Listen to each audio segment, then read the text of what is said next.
Welcome to another episode of Confessions of a Career Coach with Elena Agad. Today's confession is that for majority of my life, I was, considering myself a generalist, and I still do. But I wasn't always very proud of the fact that, I'm just kind of a jack of all trades.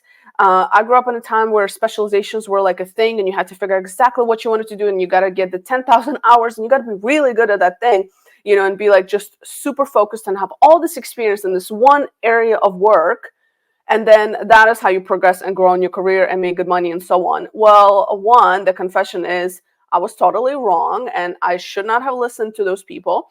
And two, that is ridiculous to think that everybody's going to specialize and that we need generalists. We need people who can wear multiple hats. Because guess what? When you grow in your career, you're not just going to be doing like a very specific kind of work. Obviously, in some careers, sure. Like if you're a specific kind of doctor or a specific kind of, I don't know, engineer, sure. But I'm talking about the majority of us who work in just regular corporate worlds, whether it's, I don't know, in finance or marketing or human resources or talent or and name a career path. Ultimately, being a generalist does serve a purpose. And I have great news for you that it doesn't only just serve a purpose today, it is now your time. So it is the time of generalists. It is the time of people who do and able to wear multiple hats. What I see today in organizations over and over again is a person's ability to stay agile and what they're learning, how they're upskilling, reskilling, whatever term you want to use. Basically, ability to wear different hats and being open and being trainable and so on. These are the people that are actually keeping jobs. These are the people that are able to make pivot, people that are very specialized in specific areas.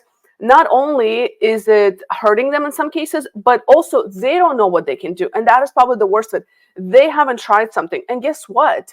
If you spend 40 years, let me take it back, 20 to 30 years of your career, and all you've been doing is X, Y, and Z, it is very difficult for you to then sell yourself at an interview at a company that doesn't necessarily have that specialization, or maybe they want you to do something slightly different and so on. So I see this across board. I see this in organizations. I see this as individuals. So when people come to me for career coaching and they're like, not sure what to go next, they struggle with understanding what else they can do. They struggle with telling their story in a way that fits into this new area.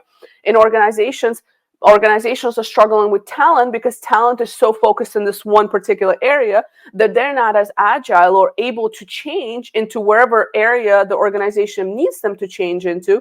And that creates a problem because then you're stuck with a person who can only do this one job.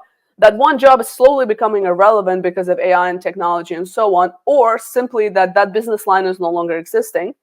And then on top of that, so now you have to lay the person off, or try to get them out of their comfort zone. And not every manager is able to do that, and not every individual wants to do that on their own time as well. So anyway, I definitely see this as a very interesting transition period, and I'm very excited about it because for the longest time I was like, why can't I just figure out what I want to do, that one thing, and just be really good at it? And frankly speaking, the fact that I wear multiple different hats is what saved me in my career so far, and I think it will continue to do so because I see that my ability to wear multiple different hats, whether it's talent development, career coaching, personal training, content creation, speaking at conferences, developing programs and so on, all these different things, and just having a larger understanding of how business operates and the human nature and the psychology of it all and the human behavior, all of these things that I felt like were just like a bunch of different things dumped into one bucket for myself has actually been serving me well.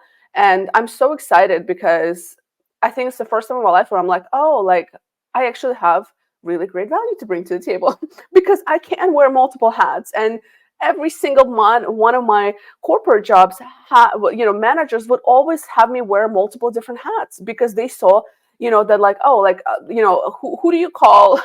Who do you call when you're not sure how to go about X, Y, and Z? I'll call Elena, maybe she'll have something, because of my vast experience. And all of that is to say that if you've ever felt lost because you are a generalist, please note that this time is for you. Embrace it, live it, get better at that, at whatever those different buckets and hats that you wear, because it's truly a time to shine. And also I want to recommend a book that recently got recommended to me. It's called Range by David Epstein.